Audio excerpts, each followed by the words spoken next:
j'ai eu le plaisir de saluer vraiment un certain nombre d'entre vous, et puis d'autres, je n'ai fait que croiser les regards, ou à peine croiser les regards. Regard. Alzheimer, changer le regard. On pourrait sans doute employer d'autres expressions pour essayer de dire la même chose. Mais nous ressentons les uns et les autres de manière diffuse, confuse, que, à propos d'Alzheimer, il y aurait quand même beaucoup de choses à changer. Et je fais l'hypothèse que ces changements pourraient bien commencer par un changement de regard. Pourquoi ? Je vais emprunter un premier élément de réponse à quelqu'un que j'aime beaucoup, Christian Bobin, dans un tout petit bouquin intitulé « La présence pure », petit bouquin qu'il écrit il y a déjà longtemps à propos de la maladie d'Alzheimer de son papa. Il commence en disant « Mon père est entré dans une maison dont il ne ressortira jamais. Mon père a la maladie d'Alzheimer, etc. » Regard, changer le regard. Premier élément de réponse, Bobin écrit ceci. Le nom d'Alzheimer résonne comme celui d'un savant fou et cruel. Le nom d'Alzheimer permet aux médecins qui l'utilisent de croire qu'ils savent ce qu'ils font, même quand ils ne font rien. C'est pas tendre pour les médecins, c'est dur pour les médecins qui peut-être ne méritent pas, dans l'ensemble en tout cas, autant de sévérité. D'autant que si c'est vrai pour les médecins, c'est parce que c'est vrai pour chacun de nous. Le nom d'Alzheimer nous permet à chacun d'entre nous, quand nous l'utilisons, de croire qu'on sait ce qu'on fait ou ce qu'on va faire, même si on ne fait rien et même si on ne va rien faire. Donc, facile de prendre les médecins pour cible, un tout petit peu plus difficile d'accepter de se placer dans la cible nous aussi, et pourtant nous y sommes. Changer le regard, pourquoi ? Parce que le regard, c'est ce par quoi tout commence. On y réfléchit la plupart du temps, pas beaucoup à cela, et pourtant, le regard, c'est bien ce par quoi tout commence. Regardez les expressions extraordinaires que nous utilisons. Il m'a regardé d'un air... et on n'a pas besoin de finir la phrase. Hein, ou bien, je ne peux pas le voir. Bon, on pourrait aller plus loin d'ailleurs, parce que quand je ne peux pas le voir, il ne peut pas me sentir. Et vous voyez comment tous nos sens sont en éveil dès l'instant où on parle de relation avec l'autre. Mais je crois que tout commence par le regard, parce que, référence à Emmanuel Lévinas pour ceux que ça intéresserait et qui voudraient poursuivre, le regard c'est ce par quoi on envisage. Envisager ceux qui sont si souvent dévisagés. Envisager, prendre en visage. Le regard, c'est la première approche. Et par conséquent, c'est la première conception de l'autre. Prévert. Il n'y a pas de miroir objectif, pas plus que d'objectivité. C'est dans le miroir de l'autre que parfois on se reconnaît. Miroir de l'autre. Mais où il est le miroir, si ce n'est le regard? C'est dans le regard de l'autre que parfois on se reconnaît. Et la manière dont tu me regardes, la manière dont je te regarde, en dit long sur la façon dont je te reçois et dont tu me reçois. Ça y est, la relation a trouvé ses bases. Et par conséquent, ce regard, cet échange de regards, cet échange d'images de soi, c'est ce sur quoi, ce par quoi se construit l'identité. Vous allez dire, j'espère qu'il ne va pas passer toute la soirée à enfiler comme ça des concepts plus complexes les uns que les autres. Regardez, j'avais un ami sociologue qui est décédé il y a quelques années, qui avait une définition de l'identité que je trouve absolument magnifique et que j'aime partager. Il disait « Mon identité, c'est l'image que j'ai de moi, forgée dans le rapport aux autres, parce que j'ai par la suite à répondre à leur attente. » La question identitaire, c'était Pierre Sanson. La question identitaire n'est pas tellement qui suis-je, et je vais me regarder le nombril pour essayer de trouver une réponse improbable à cette question qui suis-je. Non, non. La question identitaire, elle est dans la relation aux autres. Mon identité, c'est l'image que j'ai de moi. Elle se forge dans le rapport aux autres parce que j'ai par la suite à répondre à leur attente. Et la question identitaire devient, toi qui me regardes, qu'attends-tu de moi? Toi qui me regardes, moi qui suis atteint de maladie d'Alzheimer ou d'autre chose, qu'attends-tu de moi? Alors, je suis un peu dur de vous adresser d'entrée de jeu à vous qui êtes ici, ce genre de questions-là aussi directes, parce que si vous n'attendiez rien de moi qui suis malade d'Alzheimer, vraisemblablement vous ne seriez pas là, évidemment. Donc ce n'est pas tellement à chacun d'entre nous ici que s'adresse ma question, encore que nous pouvons toujours la remettre au travail, mais bien au-delà de nous, il s'agit d'une question qui s'adresse à la société française tout entière. Toi, société française qui me regarde, qu'attends-tu de moi? Et là, nous sommes évidemment très mal à l'aise pour répondre. Qu'est-ce que la société française attend des malades d'Alzheimer? J'étais très heureux qu'il y ait des politiques ce soir, un député, plusieurs maires de différentes communes. Parce que, qu'est-ce que, au-delà de la société, qu'est-ce que la République française attend aujourd'hui, démocratiquement? Qu'est-ce que nous attendons des malades d'Alzheimer? Et puis, plus largement, des vieux qui constituent une part de notre société. Et pardonnez-moi, mais je fais exprès de dire les vieux, parce que ça suffit, hein. Il n'y a plus de femmes de ménage, il y a des techniciens de surface, mais elles tirent toujours le balai. D'accord? Il n'y a plus de maisons de retraite, il y a des EHPAD, mais il y a toujours des vieux qui crèvent à mourir. Il y a toujours, etc., etc. Il n'y a même plus de chômeurs, il y a des demandeurs d'emploi. Pardon, il n'y a même plus de demandeurs d'emploi. Il y a des personnes en situation de recomposition professionnelle. D'accord, mais n'empêche qu'ils n'ont pas de boulot. Hein. Donc, des vieux. Hein. Comme ça, au moins, on sait de quoi on parle. Bon. Il me semble que, en posant les questions de cette manière-là, c'est bien une exigence de changement de regard à laquelle nous sommes confrontés, et je vais essayer de développer cette idée. La maladie, quelle qu'elle soit, a toujours pour effet de nous amener personnellement et ensemble à nous poser, à accepter de nous poser des questions essentielles que nous portons le plus souvent sans trop y faire attention, questions essentielles du verbe esse, être en latin, c'est-à-dire des questions qui touchent à la vie et à la mort, au fond. Ces questions essentielles, elles nous parlent de vie, de mort, d'amour, de relations, du sens que l'on donne à tout cela. Elles nous parlent de nos croyances, peut-être de notre foi pour certains, et dans tout cela, elles nous parlent du sens que nous essayons de reconnaître à la vie, à nos vies, à chacun d'entre nous. Et contrairement aux apparences, ces questions sont toujours terriblement concrètes. Elles se posent chaque jour à propos de tout ce qui fait la vie quotidienne. Et il s'agit de ce qui nous fait lever le matin, autre chose que le réveil, évidemment. Hein. Mais pourquoi avons-nous mis un réveil? Pour quelle valeur? Voilà. Qu'est-ce qui fait sens? Hein. Qu'est-ce qui nous fait lever le matin? Qu'est-ce qui fait que notre vie vaut d'être vécue?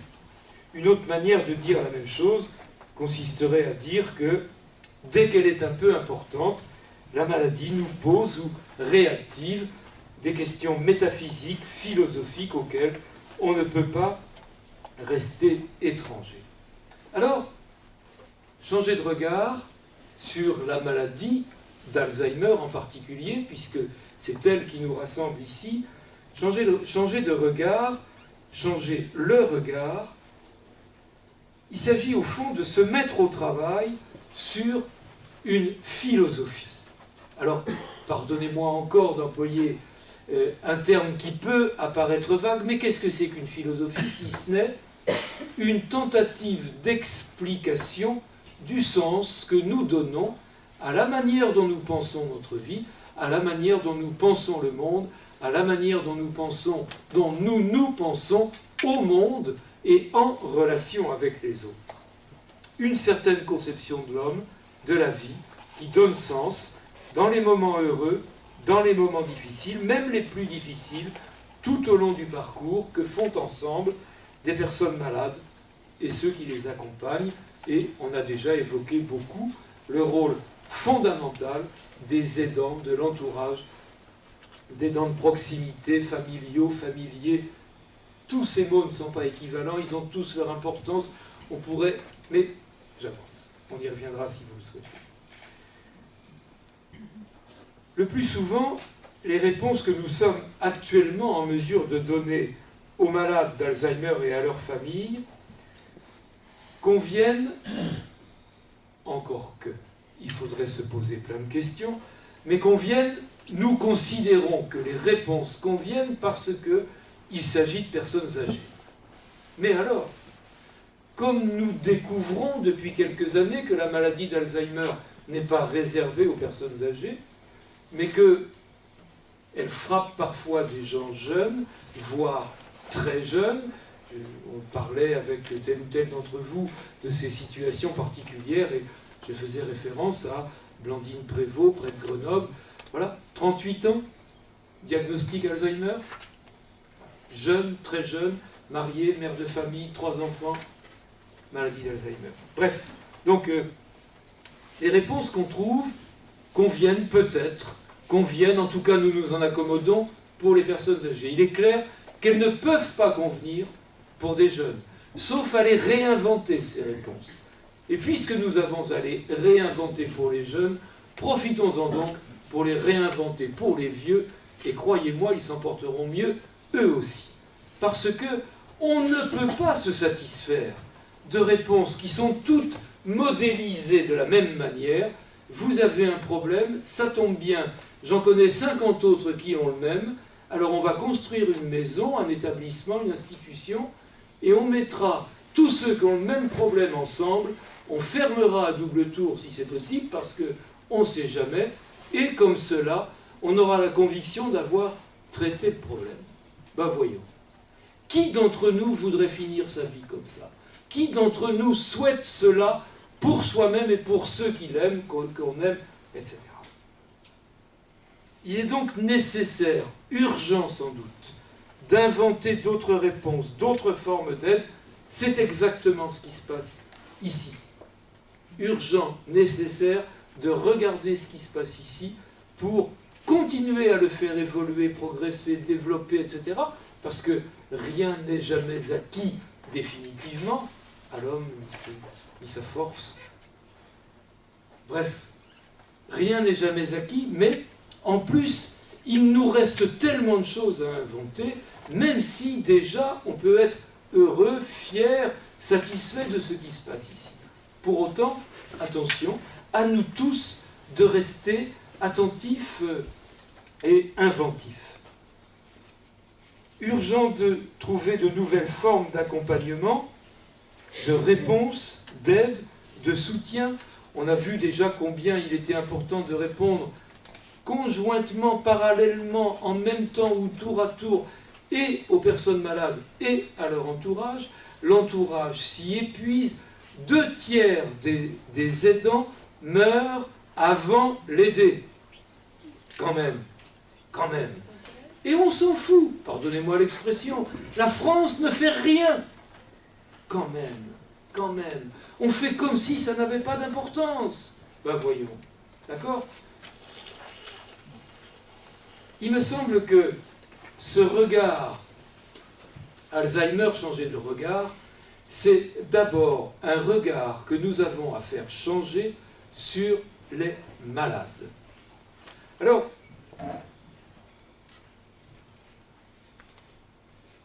regardez comment nous parlons d'eux.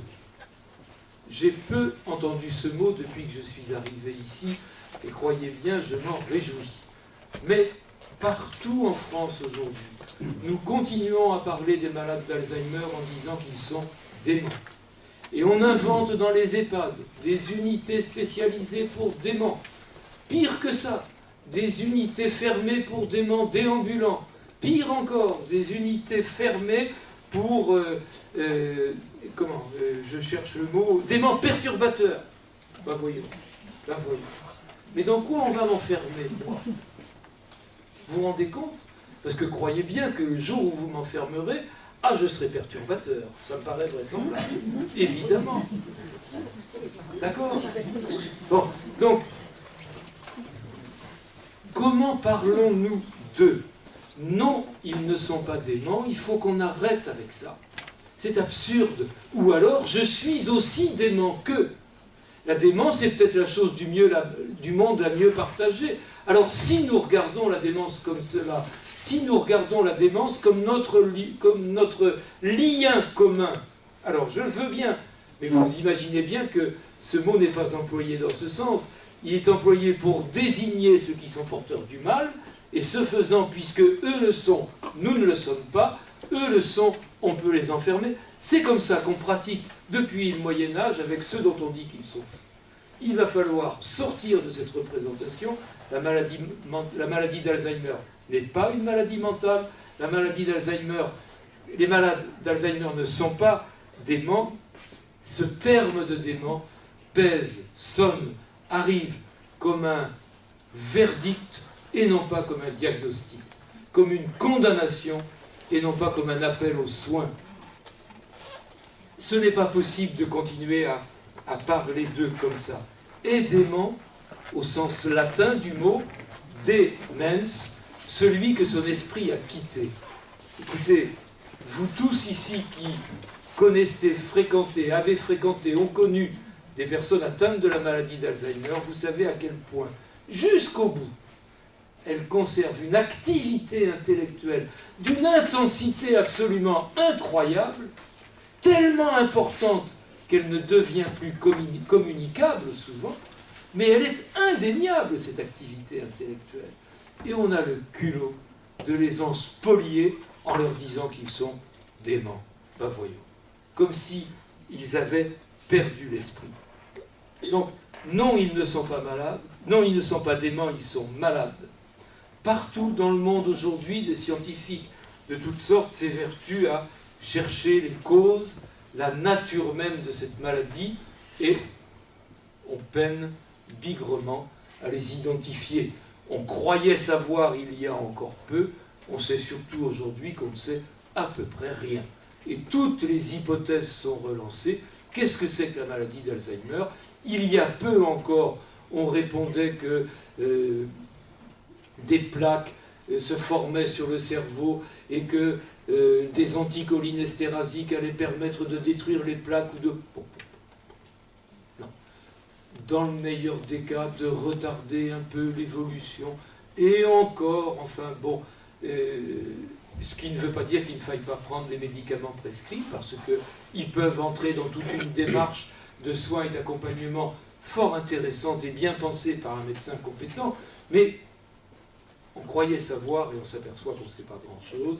Alors il y a quelques protéines qui sont en jeu, ici comme ailleurs, dans cette maladie comme dans tant d'autres.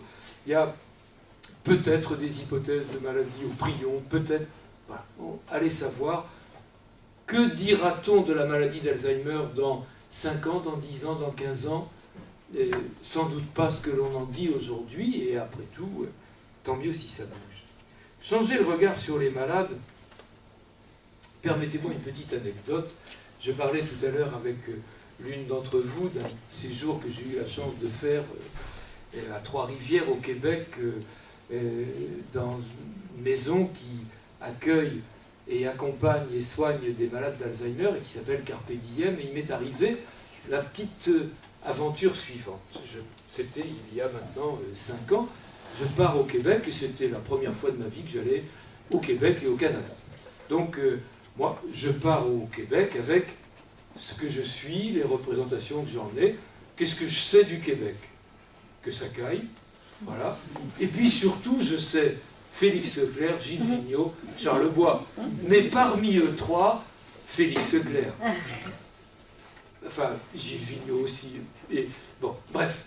Mais Félix Leclerc. Donc je passe d'abord une quinzaine de jours à Montréal, et partout à Montréal, je cherche des traces de Félix Leclerc, je cherche la musique de... Je sais bien qu'il est mort, mais je cherche la musique de Félix Leclerc. Alors le soir, je vais dans des cabarets, dans des boîtes, des machins. Pensez-vous, il y a du rap, du truc, du machin, n'importe quoi, mais Félix Leclerc est mort. Terrible quand même, d'accord? Pourtant, c'est quand même un des plus grands poètes, chanteurs, extraordinaires. Voilà. Alors, en même temps, je me mets à penser, je me dis, mais allez donc à Paris chercher Brassens. Pas facile à trouver, hein. Faut bien connaître certains bars du quartier latin, et encore. Où va-t-on? Bon, ben c'est pareil. Donc, je commence à renoncer à mes souvenirs et à Félix Leclerc. Bien. Et puis, je passe quelques jours à Trois-Rivières, à Carpenthienne, et comme la vie quotidienne est rythmée par les activités ordinaires de la vie, la préparation des repas, tout ça, évidemment, comme tout le monde, je mets la main à la pâte. Et donc, je suis à la cuisine avec 3 personnes qui vivent là, qui ont la maladie d'Alzheimer, et puis une jeune femme qui est, nous on dirait, soignante, voilà. Bon, alors on est tous les 5, et on prépare une soupe, un potage, 2 légumes. Donc on prépare des légumes, on épluche quelques pommes de terre, carottes, poireaux, un navet, 2 trucs comme ça. Voilà. Et une des dames qui est là a dans la main gauche une pomme de terre qu'elle tient comme ceci, et puis dans l'autre main un couteau, et avec une application absolument superbe, elle découpe des minuscules parcelles de pommes de terre, 3 mm, 5 mm, vous voyez, des tout petits bouts de pommes de terre, en disant petit, petit, petit. L'aide-soignante qui est là, alors j'essaie de lier conversation, l'aide-soignante qui est là me dit, oh vous savez, ça fait plusieurs jours que nous n'avons pas réussi à rentrer vraiment en relation avec elle. Bon. Petit, petit, petit. Et puis, allez savoir pourquoi, ce qui me revient à ce moment-là, je le lui chante. Et je lui dis, c'est un petit bonheur que j'avais ramassé. Elle relève la tête et elle me dit, Félix Leclerc, jeune homme.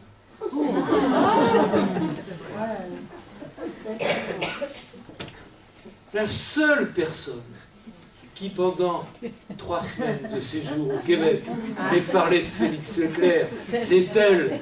Je venais au Québec avec Félix Leclerc dans le cœur et dans la tête, c'est elle qui m'en a parlé. Vous voyez bien qu'elle est démente. D'accord? Qu'elle n'a rien compris à rien, évidemment. C'est la seule qui m'en ait parlé, la seule. C'est quand même fabuleux, ça.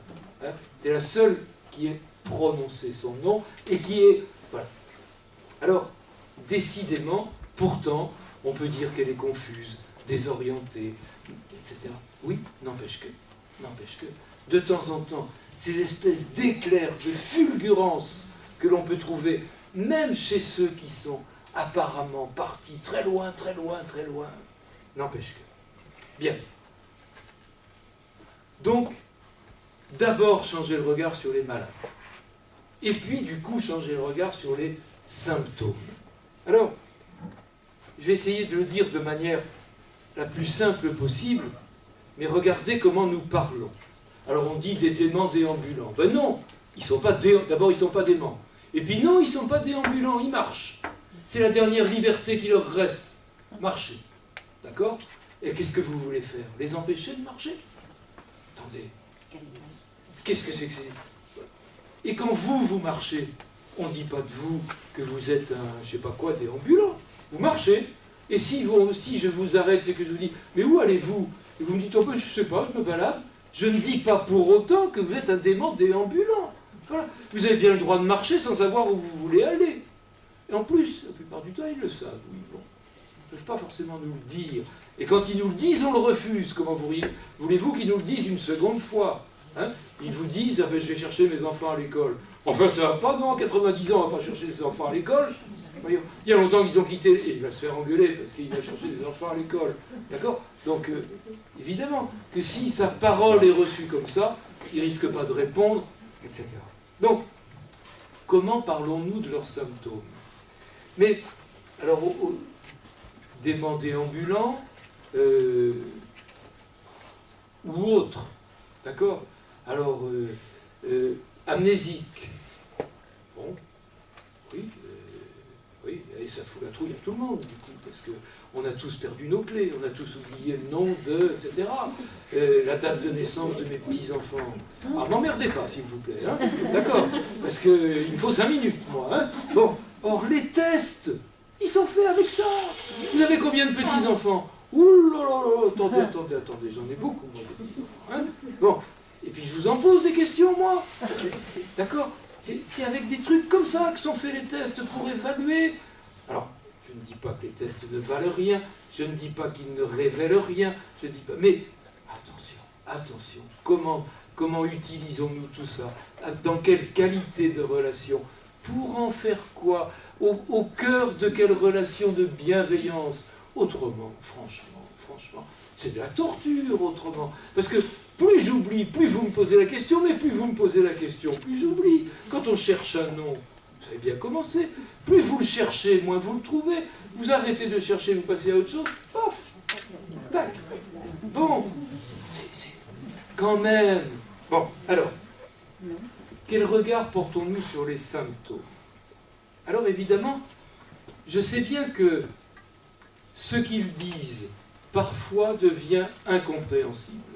Ce qu'ils font parfois devient incompréhensible. Leur langage, leur discours, leur comportement, leur manière d'être, ils perdent petit à petit certains codes sociaux. C'est vrai, oui. Ils perdent des règles d'usage, de politesse, de ci, de là, qui font que, par exemple, il convient de ne pas dire « je vous emmerde ». Mais il convient d'exprimer son profond malaise. Bon. Et alors, quand on perd les codes sociaux, quelquefois, ça part plus vite que ce qu'on aurait voulu. Bien. Alors, autrement dit, ce que je voudrais essayer de faire apparaître, c'est que ce n'est pas parce que je ne perçois pas le sens de leur comportement ou de leur discours que leur comportement ou leur discours n'a pas de sens. Ce n'est pas parce que je ne comprends pas que ça ne veut rien dire, mais parce que je ne comprends pas, il faut que je me mette au travail. Et si jamais je me mets au travail tout seul, j'ai à peu près aucune chance d'y arriver. En revanche, si je me mets au travail avec vous qui êtes, qui que je sois, médecin, psychologue, psychiatre, soignant, soignante, infirmier, infirmière, peu importe, neurologue ou ce que vous voudrez, si je me mets au travail tout seul, j'ai à peu près aucune chance. Mais si je me mets au travail avec vous qui êtes quotidiennement auprès de... Vous qui connaissez l'histoire de la personne, vous qui êtes son fils ou sa fille, son conjoint, son époux, son compagnon, sa compagne, etc. Vous qui êtes capable de replacer dans le contexte, alors, ensemble, nous devenons, pas toujours, mais souvent, mais pas toujours, malheureusement, capables de comprendre. Et même quand nous ne devenons pas capables de comprendre, ça ne veut pas dire que ça n'a pas de sens, ça veut simplement dire que ça résiste et qu'il faut qu'on travaille encore. C'est, je crois, là, quelque chose d'extrêmement important parce que, autrement, nous nous condamnons à ne jamais pouvoir rentrer en relation avec eux. Mais du même coup, nous les condamnons à une absence de relation. Et c'est un sale tour qu'on leur joue au motif de. Et puis, un autre regard sur les symptômes, parce que, au fond, j'aime bien essayer de poursuivre la réflexion de la manière suivante. Vous vous souvenez peut-être les uns et les autres d'une époque où, par exemple, derrière une chef de file qui s'appelait Françoise Dolto, les psys, et en particulier les pédopsies, nous ont expliqué que l'enfant en souffrance psychique était peut-être ce qu'ils ont appelé un enfant symptôme. Symptôme d'un dysfonctionnement familial, ou symptôme du dysfonctionnement du groupe scolaire, ou symptôme d'un environnement bien. L'enfant, porteur de symptômes, mais symptôme d'un mal qui lui appartient peut-être moins qu'il n'y paraît. Allez, vous me voyez venir. Et si nous faisions le déplacement? Et si les malades d'Alzheimer parlaient, et si les symptômes portés par les malades d'Alzheimer parlaient des malades, évidemment, je ne veux pas nier la maladie, par des malades, mais aussi d'un fonctionnement sociétal. Regardez, on dit qu'ils sont désorientés dans le temps. Ouais.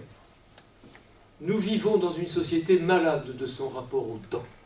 Nous n'avons jamais vécu aussi longtemps, nous n'avons jamais autant manqué de temps. Nous n'avons jamais été autant stressés par le manque de temps, par la pression du temps. Nous ne pouvons plus vivre sans agenda, sans machine à gérer le futur. Qu'est-ce que c'est que ces histoires? D'accord?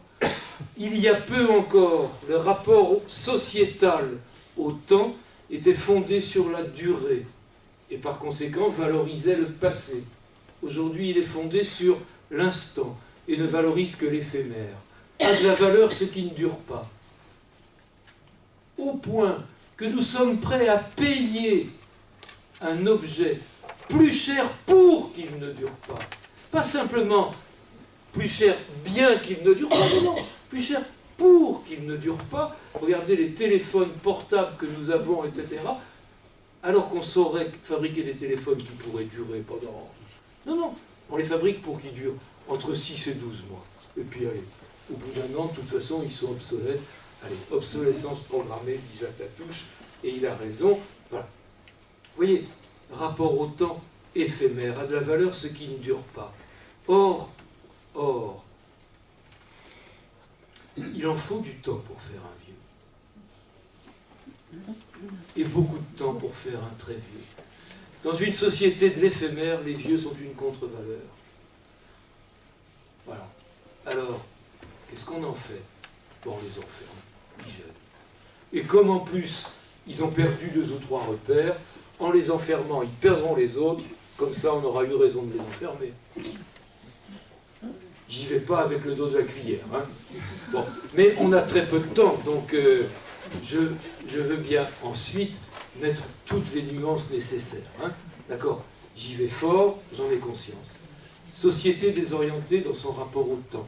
Société désorientée dans son rapport à l'espace. Quand vous êtes sur une autoroute ou sur un boulevard périphérique autour de Lyon, Paris, Marseille, Bordeaux, peu importe, il vous faut accepter d'aller à droite pour aller à gauche, de reculer pour avancer. Vous êtes obligé de devenir schizophrène. Vous ne pouvez pas faire autrement que de vous dissocier. D'accord? Société malade de son rapport à l'espace. Vous ne voyagez plus, vous vous déplacez. Qu'est-ce que c'est que ces histoires? D'accord? On ne compte plus l'espace avec des unités de mesure de l'espace, les kilomètres. Non. On compte la distance en temps. Et vous êtes sur l'autoroute et vous approchez d'une grande ville, etc. Et vous avez une pancarte électronique qui vous dit « Vous êtes à 45 minutes de, je sais pas moi, Paris-Notre-Dame. » Bon, vous dites 45 minutes, ça marche, c'est bon, je serai à l'heure. Alors vous continuez, ça fait un quart d'heure que vous roulez. Vous êtes à une demi-heure, paf, il y a un nouvel écran qui apparaît, vous êtes à 50 minutes. Ah non, j'étais à 40. C'est que les embouteillages et machins font que plus vous approchez, plus vous vous éloignez. Et bien que... Qui c'est le dément à propos déjà? Où ils sont les démons? Qui est-ce qui est en train de perdre l'esprit? D'accord? Au point de devenir fou. Mais ça rend fou ce genre de truc, évidemment. Hein? Puisque plus je m'approche et plus je m'éloigne, c'est insupportable. D'accord? Et puis on pourrait continuer. Ce qui caractérise la maladie d'Alzheimer, c'est l'amnésie, la perte de mémoire. Mais nous vivons dans une société sans mémoire. Et même une société anosognosique, c'est-à-dire qui oublie qu'elle oublie, et qui par conséquent refuse de se soigner. Et quand vous parlez d'un effort de mémoire, d'un travail de mémoire, d'un devoir de mémoire, vous vous rendez compte où on en est? Un devoir de mémoire pour honorer mon père qui s'est fait trouer la peau pour défendre ma liberté, et mes contemporains en sont à un devoir de mémoire? Non mais attendez, mais quel scandale! Voilà. Mais vous pourriez prendre des exemples incroyables comme ça. L'autre jour, j'étais dans une école d'infirmières. Pardon, il n'y en a plus. Un IFSI, Institut de formation en soins d'infirmières. D'accord? Et je parlais de sujets comme ça et je leur dis, allez, chute du mur de Berlin. Quelle année? 1947. D'accord? Vous le voyez? Vous la voyez, la société amnésique? Elle est là. Voilà. Et alors, moi, je dis, ben non, enfin, 89. Vous vous souvenez pas, Rostropovitch, avec son violoncelle, etc. Qui c'est, Rostropovitch? Et c'est pas des imbéciles. Ils vont être infirmiers, ils ont leur bac, ils sont diplômés, et en plus, ils ont le sens des autres, puisqu'ils décident d'aller s'en occuper, les soigner. Donc, c'est pas des bons à rien, ils sont respectables, mais ils sont piégés dans une société amnésique. D'accord?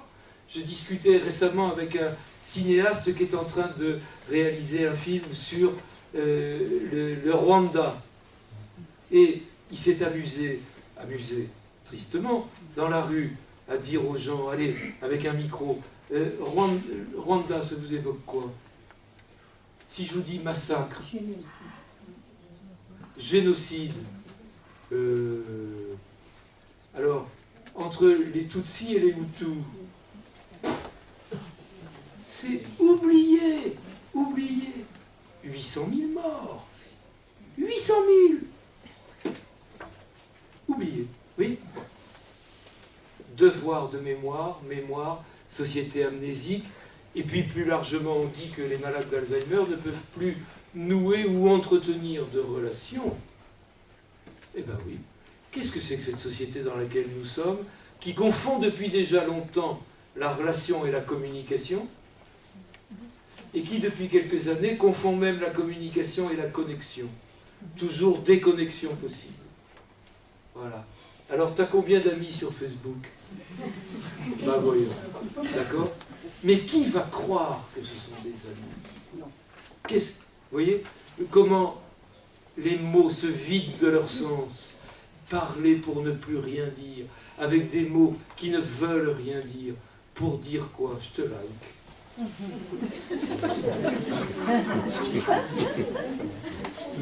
Mais c'est quoi ça? D'accord? Alors on a beau jeu de dire des malades d'Alzheimer, etc., qui sont sortis, qui ont quitté la relation, etc. Non. Oui. D'une certaine manière, observons leurs symptômes, ils parlent de nous. De nous sociétalement, de nous en société, de nos manières de faire société, de vivre ensemble. Et quelquefois, ils parlent de nous personnellement aussi, parce que nous ne résistons pas suffisamment, etc. Vous avez compris ce que je veux dire. À travers tout cela, nous répondons avec certaines manières de parler. Et là encore, regardez comment on parle. J'ai épinglé déjà les unités spécialisées Alzheimer, bien sûr. Alors, autrefois, on avait le courage de dire des unités fermées. Non. Aujourd'hui, non, elles ne sont plus fermées. Elles sont sécurisées. C'est quand même beaucoup plus soft, hein. D'accord? Bon. Mais qu'est-ce que ça change? La contention électronique, c'est encore de la contention. Et la vraie question, c'est, peut-être faut-il fermer. Oui, mais quand je ferme, qui ouvrira? Qui pourra ouvrir? Comment fera-t-on pour sortir? Est-ce que tout le monde, etc., etc. Est-ce que tout le monde a accès à l'entrée et à la sortie? Et comment est-ce qu'on va? Parce que le soir, quand je rentre chez moi, je ferme ma porte. Mais je ne ferme pas ma porte pour m'empêcher de sortir. Je ferme ma porte pour empêcher de rentrer. Donc il est légitime de fermer pour que des agressions éventuelles n'aient pas lieu, parce que... D'accord. Mais quand je ferme, comment ouvrira-t-on? Qui ouvrira? Il faut absolument que cette question vienne en corollaire de la fermeture. Alors, j'ai épinglé les unités, et qu'on me pardonne, parce que, je suis persuadé qu'au sein de ces unités de soins se trouvent des soignants souvent de haut niveau qui tentent de faire ce qu'ils peuvent avec les moyens qu'ils ont. Et ce n'est pas simple de travailler là-dedans, et donc ce n'est pas aux soignants que je m'en prends, c'est le système que je veux essayer d'ébranler. D'autant que ce système habite dans nos têtes, et c'est dans nos têtes que je veux aller l'ébranler d'abord. Donc, on a des unités, elles sont sécurisées. Très bien. Pour faire quoi? Les prendre en charge. Enfin, on devrait avoir honte. Non, ils ne sont pas une charge, ils sont une chance. Mais n'empêche qu'on ne parle que de ça, de prise en charge. Et à chaque fois qu'on parle de prise en charge, on dit la charge, on dit le poids. Ben, écoutez, si c'est trop lourd, lâchez. D'autres prendront. Voilà. Qui ne considéreront pas comme une charge, bien sûr. Bon, vous voyez, dans tout cela, il nous faut changer le regard sur la maladie d'Alzheimer, sur les malades, sur les symptômes, sur nos réponses. Hein. Je comprends qu'on en soit là, et je n'accuse pas que nous en soyons là, mais nous ne pouvons pas nous en satisfaire. Il faut aller au-delà de ça aujourd'hui. Nous avons d'autres réponses à inventer. Alors, qu'est-ce que ce serait d'autres réponses? Je parlais de philosophie tout à l'heure. Eh bien, il me semble que nous devons passer de la prise en charge à l'accompagnement. C'est pas la même chose. Alors, je sais bien qu'on peut toujours employer un mot et le charger de la signification du mot qui précédait. Mais quand même, accompagner. Il y a dans l'accompagnement une racine latine, encore une fois, mais qui est tellement belle. Cum panem. Accompagner, c'est partager le pain. Et je ne partage le pain que si je m'assois avec quelqu'un pour manger avec lui. Ça commence par là. Si on ne mange pas ensemble, ben écoutez, on passe à côté de quelque chose. Et pour manger, il faut préparer un repas. Il faut préparer une table, et que la table soit belle, et que ce soit une fête. Parce que si ce n'est pas la fête, si vous me faites la gueule quand vous venez manger avec moi, eh bien allez manger ailleurs, etc. Manger ensemble, c'est préparer un repas, c'est faire de la cuisine, parce que la cuisine c'est de la culture, parce que la culture c'est de la beauté, parce que la beauté c'est de l'esthétique, parce que... etc. Autrement, on passe à côté de l'essentiel, pour reprendre le mot de tout à l'heure. Et pourtant cet essentiel, il est incroyablement banal, quotidien, mais il est renouvelé chaque jour dans l'accompagnement quotidien que nous avons. Et je comprends que l'on puisse s'y fatiguer, que l'on ait besoin de repos. Je comprends que l'on puisse s'y épuiser, qu'on ait besoin de se ressourcer. Je comprends qu'on ait besoin de respirer. Bien sûr.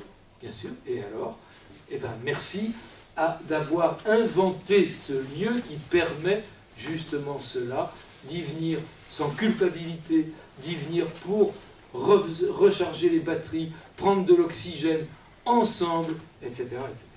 Donc, accompagner, c'est d'abord partager le pain.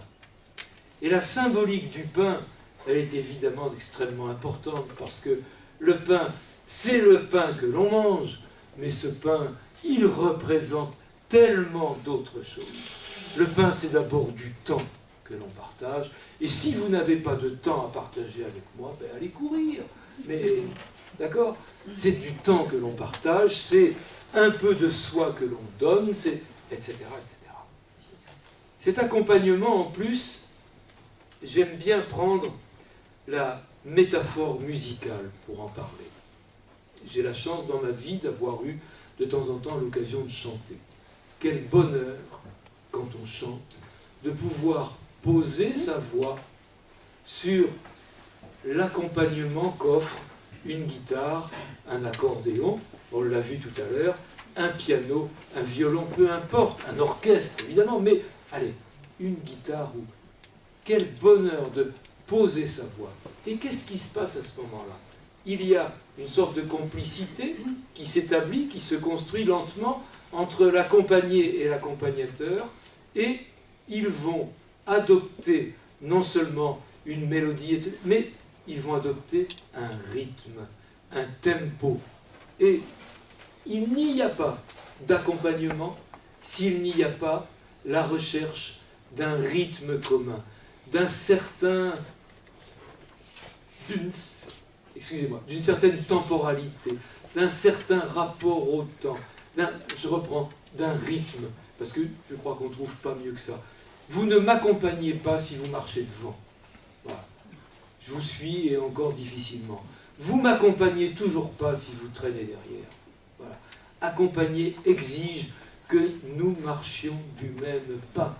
Et l'autre métaphore qui vient à ce moment-là, c'est plus celle du pain ou de la musique, mais c'est la métaphore de la balade, en forêt, en montagne, en campagne, où vous voulez, mais sur un sentier, sur...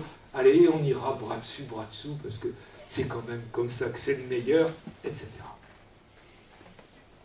Du coup, accompagner exige une certaine posture physique même, physique, intellectuelle, mentale, affective, relationnelle, une certaine manière d'être qui ne dépossède jamais la personne accompagnée de sa faculté de décider pour elle-même, de décider de sa destination, de son orientation, de l'endroit où elle va, etc., mais qui précisément accompagne. Philosophie de la vie quotidienne. Je l'ai dit déjà, mais je peux regarder toujours ma vieillesse déjà présente ou à venir de deux manières parfaitement opposées et pourtant complémentaires. Je peux regarder ma vieillesse comme cette période de ma vie qui me rapproche de ma mort. Indéniablement, ma vieillesse me rapproche de ma mort. Bien sûr. Le risque, c'est même que je commence à mourir tout de suite pour ne pas avoir à mourir plus tard. Et la tentation peut être grande parfois d'arrêter maintenant dans une sorte d'illusion de maîtrise. Bien. Décider de mourir au motif de maîtriser sa vie. Étrange. Hein? Mais on peut le comprendre. Soit. En tout cas, le risque, c'est de faire de ma vieillesse l'antichambre de la mort, et donc de commencer à mourir aux autres, à mourir socialement, culturellement, intellectuellement, puisque tout. Bien. À l'inverse, et de manière complémentaire, je peux regarder ma vieillesse comme cette période de ma vie qui me sépare encore de ma mort, et que par conséquent, je peux tenter d'investir. Mais je ne peux l'investir que si vous êtes là, que si vous m'y invitez, que si vous m'y incitez, que si vous m'y accueillez. Parce que sans cette relation à l'autre, je n'existe plus. Vivre, c'est être interdépendant. Il arrive que, brisant l'inter, nous regardions les autres comme dépendants. Et ça y est, on parle des vieux. Nous ne sommes plus en relation avec eux quand on dit d'eux qu'ils sont dépendants. Non, nous avons à vivre en interdépendance avec tous. Et c'est compliqué.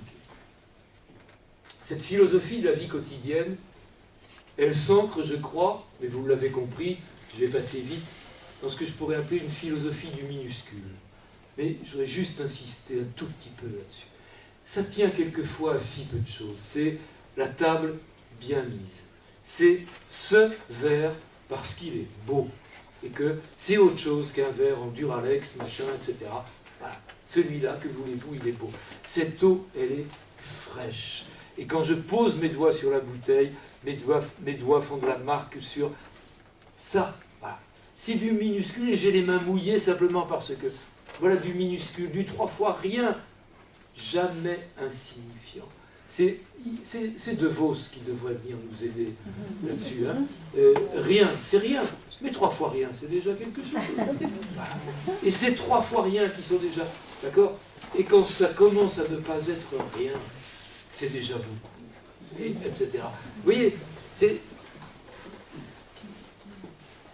extraordinairement important tout ça. Alors, ça se joue notamment, pas exclusivement, mais notamment, dans des moments très, très simples et très précis de la journée, la toilette, la manière de se lever, de prendre le petit déjeuner avant ou après de s'être brossé les dents. Alors, vous avez certainement des théories extrêmement importantes sur le brossage des dents, le machin. Foutez-moi un peu. Moi, je préfère me brosser les dents avant. C'est pas bien, mais éventuellement incitez-moi à recommencer après. Mais vous voyez, toutes ces petites choses. Est-ce que je prends plutôt une chemise bleue ou une chemise rose, une chemise verte, plutôt ce pantalon ou plutôt tel autre, plutôt telle robe, plutôt telle... Qu'est-ce que ça peut faire? D'accord? Alors vous savez certainement mieux que moi ce qui est bon pour moi. Et vous m'énervez. C'est pas possible, ça. Si c'est vrai que c'est d'accompagnement qu'on parle, si c'est vrai que c'est dans cette attitude que l'on entend se mettre, si c'est vrai qu'on veut changer le regard, eh bien, trouvez donc la manière de me faire exprimer encore du choix dans ces choses simples de la vie quotidienne qui font l'accompagnement, etc.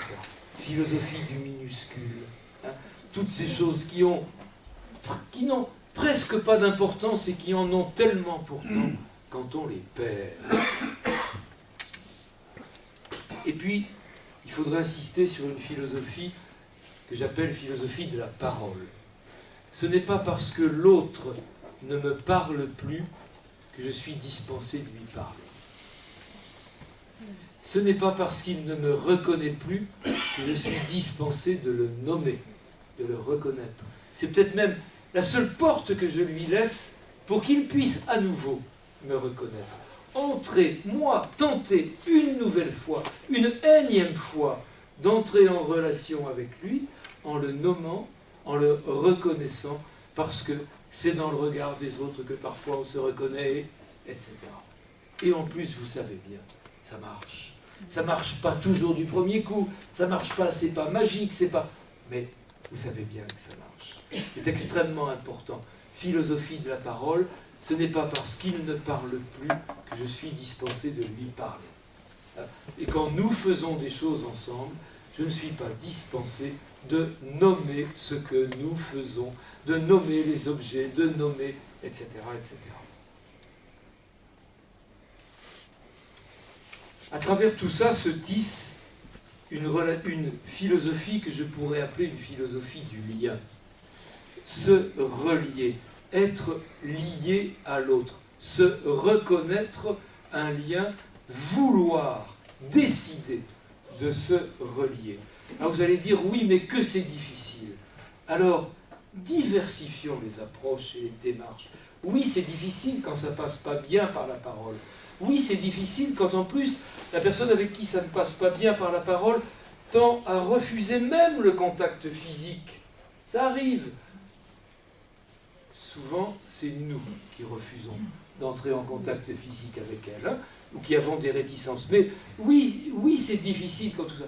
Mais il y a tant d'autres manières. Alors, on a évoqué, et c'est tellement important, la peinture. Vous avez vu, la peinture, hein, la musique, et on l'a vu et on en a eu. Mais il y aurait tant d'autres choses. J'ai entendu parler de projets de jardin. Allez-y, mais c'est sculpter la terre, c'est tellement extraordinaire. Faire pousser, voir pousser, arroser, enfin, tout ça. Mais quelle relation on peut tisser à travers toutes ces choses-là? Mais il y aurait la sculpture, il y aurait le modelage, et on a parlé des saveurs d'un plat, de la cuisine, de toutes ces formes d'expression artistique, qui sont expressions. Encore faut-il évidemment ne pas les réduire à des pratiques d'ateliers contraignants. J'ai un ami qui s'appelle Miguel Benassayag, qui est un psychanalyste que peut-être certains parmi vous connaissent, que j'aime beaucoup, qui disait l'autre jour, en planchant un peu sur ces sujets-là, il disait, avec son petit accent argentin, il disait je te parie qu'aujourd'hui, si Salvador Dali il était là, et on le mettrait en établissement, on lui ferait faire atelier peinture. Et malheureusement, je crains qu'il n'ait pas tort. D'accord? Vous et moi, quand nous faisons de la peinture ou de la musique, etc., on le fait parce qu'on aime ça. Parce qu'on est content d'aller chanter avec un accordéoniste de talent qui a le sourire et qui nous... Voilà. Mais je ne sais pas si ça s'appelle un atelier accordéon, d'accord? Ce qui est important, c'est qu'il arrive, il sait rentrer en relation avec les gens, il va les regarder dans les yeux, etc. Vous me reconnaissez? Il leur dit, vous me reconnaissez? Vous avez vu? Ah ben c'est moi, oui, qu'est-ce qu'on fait ensemble? Ah ben on chante.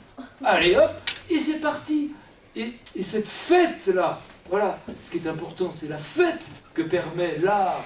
La fête parce qu'elle est récréative, c'est-à-dire recréative, qu'elle permet à chacun d'entre nous de nous ressourcer, de nous recréer, etc., etc., etc. Évidemment, tout ça, ce sera un peu plus facile si le lieu où ça se passe est un lieu accueillant, un lieu qui a du sens. Faire la cuisine dans une vraie cuisine, évidemment, c'est plus évident que de faire de la cuisine dans une pièce qui ressemble à rien, où le lundi on fait cuisine, le mardi on fait peinture, le mercredi on fait... Voilà. Et chez vous, vous avez une cuisine. Bon, ben voilà, qu'est-ce que vous voulez. Et vous réparez rarement votre mobilette dans la cuisine. Mais pour la mobilette, il y a un garage ou une cabane dans le jardin, je ne sais pas quoi. D'accord ? C'est pas interdit de réparer sa mobilette dans sa cuisine. Hein. Il faut aimer beaucoup sa mobilette quand même. Hein. Bon. Vous comprenez ce que je veux dire? C'est que il faut... C'est plus facile lorsque les lieux parlent aussi. Quand les lieux sont chargés de signification, il faut faire attention à ça. À travers tout ça, se tisse, je crois, ce que je pourrais appeler une philosophie, mais allez, une éthique de l'accompagnement. Une éthique. Vous savez, Pierre Reverdy, qui était poète français, précurseur des surréalistes, avait cette définition de l'éthique étonnante que je vous propose de laisser retentir. Tant pis pour vous si vous mettez longtemps à la laisser parler en vous. Tant mieux pour vous. Si vous mettez longtemps à la laisser parler, il disait l'éthique, c'est l'esthétique du dedans. Rechercher l'esthétique du dedans de l'action et du dedans de soi. C'est, de temps en temps, il nous arrive dans nos vies que nous puissions être fiers de ce que nous avons fait. Pas éthique n'est jamais, jamais, jamais clos, jamais terminé. Du coup, je me dirige vers la fin de mon propos, ne fracassez pas. Du coup, il me semble que il nous faut aussi admettre que dans ces recherches que nous faisons pour changer le regard sur les malades, sur la maladie, sur nos pratiques, etc., nous devons admettre que deux choses, même contraires, puissent être valables également. Et nous aurons à en choisir une, mais peut-être aurions-nous pu choisir l'autre. Et c'est difficile. Et de ce fait, aujourd'hui je choisis celle-là, mais peut-être que demain nous choisirons autre chose. Nos réponses n'ont pas forcément à être définitives. Il se pourrait bien que le bien soit ici, dans des réponses provisoires, à reconsidérer, à repenser, etc. Du coup, parler d'éthique apparaît comme une aventure, comme une avancée dans des zones d'incertitude. Où est le bien? L'essentiel est de garder la question ouverte et de tenter d'y répondre jamais seul. Tout seul, je peux me tromper. Ensemble, il y a beaucoup moins de chances qu'on se trompe. Et si en plus la personne concernée est associée, et nous avons à nous casser la tête pour essayer de savoir comment l'associer encore, eh bien, nous avons de moins en moins de chances de nous tromper. Alors, se reconnaître un lien, c'est décider de se reconnaître solidaire. Et voilà bien une manière de parler des malades à laquelle nous ne pensons pas spontanément. Et si nous avions à devenir, non pas seulement des soignants, des accompagnateurs, des aidants, etc., mais si nous avions à vivre solidairement avec eux, qu'est-ce que c'est qu'être solidaire? Se reconnaître un lien, se reconnaître une dette. Une dette alors même que nous n'avons pas toujours conscience de l'avoir contractée, cette dette.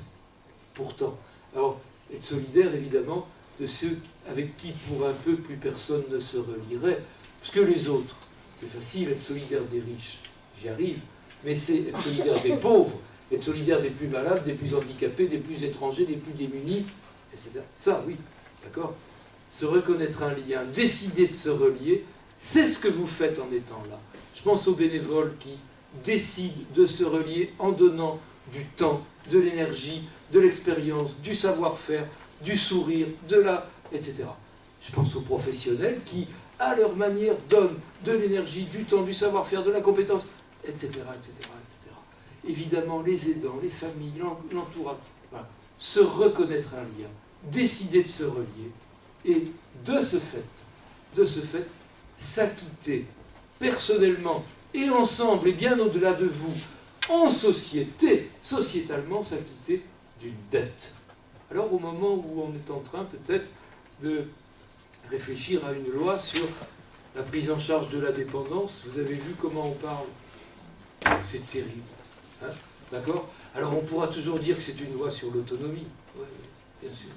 Bien sûr. Vous voyez, n'empêche qu'au moment où on pense cette loi, j'espère qu'on la pensera solidaire, mais vraiment solidaire, avec une solidarité nationale qui prenne le relais des solidarités familiales, personnelles, etc., etc., parce que ces solidarités immédiates de proximité des proches, des familles, ces solidarités sont actuellement à l'œuvre et se fatiguent.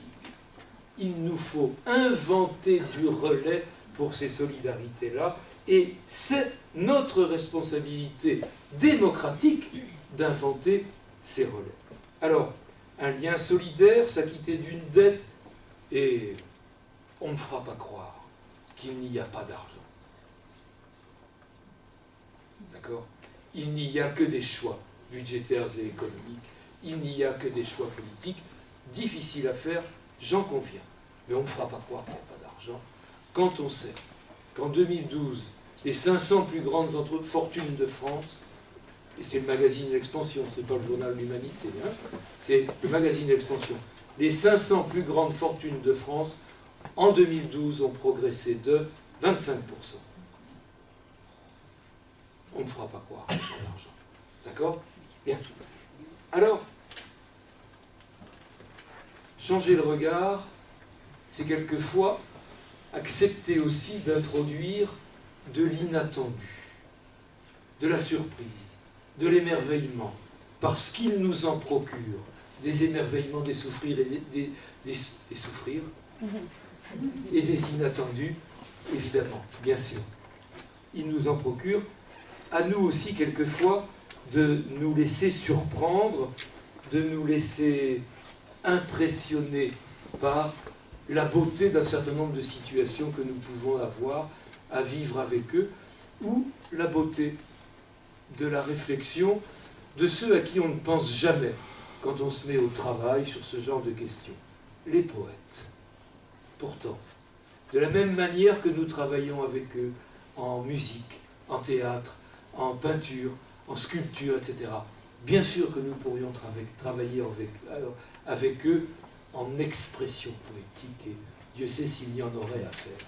Alors, pour terminer mon propos, eh bien, je voudrais me laisser aller, et puis je vais le dédier très volontiers au papa de l'une d'entre vous que la maladie d'Alzheimer a emporté alors qu'il était prof de lettres et qu'il aimait la poésie. Donc volontiers, c'est à lui que je pense. Mais Aragon, à propos de sa propre vieillesse, se voyant vieillir à ces vers absolument extraordinaires, mais il y en aurait tellement, hein, d'Aragon en particulier, mais il a ceci en particulier, et regardez comme Aragon parle bien de la maladie d'Alzheimer. J'arrive où je suis étranger. Rien n'est précaire comme vivre, rien commettre n'est passager. C'est un peu fondre pour le givre ou pour le vent, être léger. J'arrive où je suis étranger. Que savons-nous de la maladie d'Alzheimer? Dans quel étrange pays, dans quel pays étranger s'aventurent-ils les malades? Dans quel pays étranger nous demandent-ils de nous aventurer avec eux? Et Aragon, devant cet inconnu de l'étranger, se sent seul. Il a peur. Alors il formule une extraordinaire supplique à l'adresse de celle qu'il aime par-dessus tout, Elsa, qu'il aime plus qu'au monde, et il lui dit: donne-moi tes mains pour l'inquiétude, donne-moi tes mains dont j'ai tant rêvé dans ma solitude, donne-moi tes mains que je sois sauvé. C'est ce que vous faites, parce que vous avez compris que finalement, c'est ça, la main tendue qui sauve. Et je vous remercie.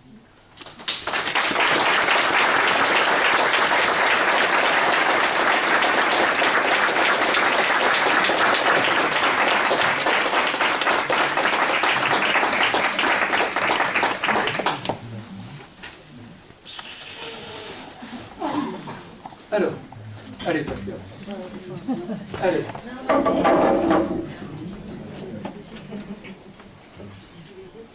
Je voulais juste vous dire, si vous avez des questions, n'hésitez pas, on peut entamer un débat.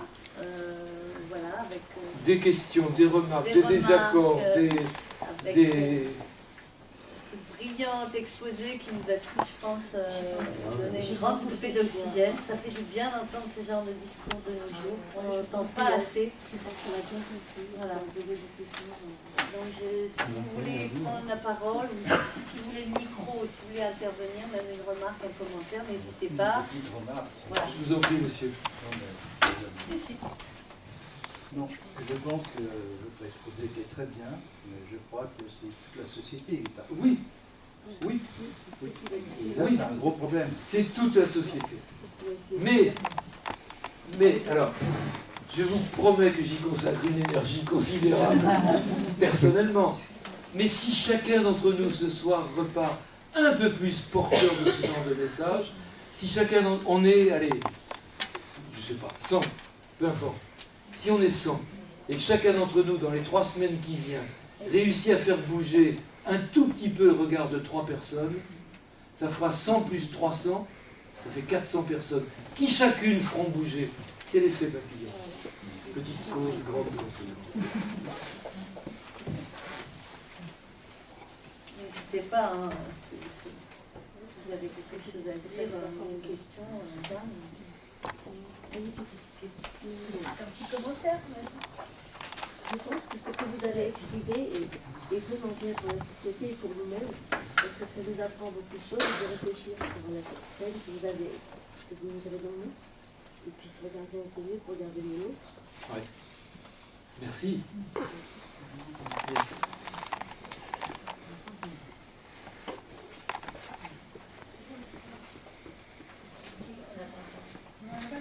On n'a pas internet. Il faut parler plus près du micro. Alors, tout près du micro, comme si vous vouliez le manger. Juste une petite remarque. Jeanne est bénévole ici. Elle s'implique énormément. Et quand Michel parlait du partage, partager le pain, l'accompagnement, c'est ce qu'on fait tous les mercredis.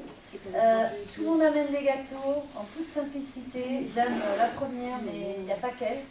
Et c'est vrai que ça correspond exactement à ce qu'on essaye de mettre en œuvre ici. Je ne dis pas que c'est toujours facile, mais finalement, le mercredi, les balades douceurs attirent de plus en plus de monde. Parce que qu'est-ce qu'on fait? On partage la chanson, les photos et les gâteaux. Et des moments agréables. Voilà. Vas-y. Près du micro. Je pense que le débat a été formidable, il nous a apporté beaucoup de choses, et surtout de voir un peu, se regarder soi-même pour pouvoir aider les autres de notre mieux. Merci beaucoup.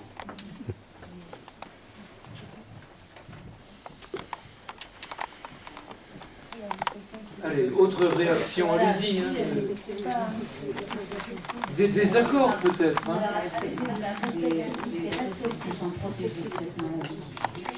Excusez-moi madame.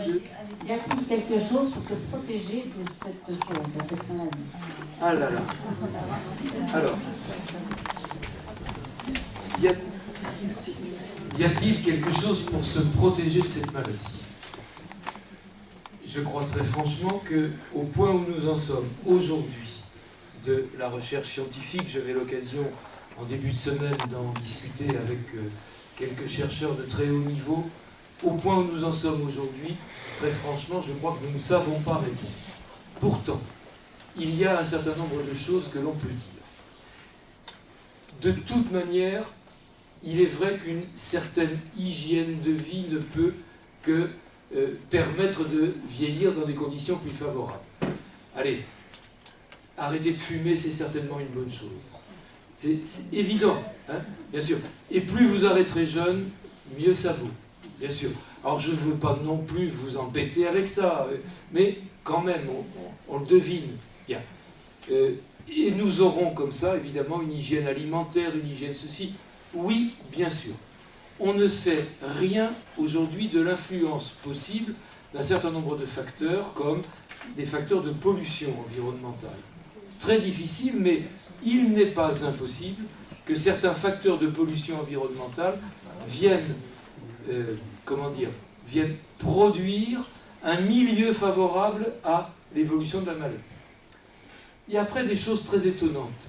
C'est que on observe par exemple que plus vous vous occupez des autres, statistiquement, hein, attention, statistiquement, s'occuper des autres est plutôt un facteur qui protège. Les militants associatifs développent plutôt moins une maladie d'Alzheimer que des gens qui sont très centrés sur eux-mêmes. Ce qui ne veut pas dire qu'aucun militant associatif ne développe. Vous êtes bien d'accord, hein? C'est tout le problème des vérités statistiques. Hein. Mais l'engagement associatif, s'ouvrir aux autres, d'accord? C'est intéressant ça.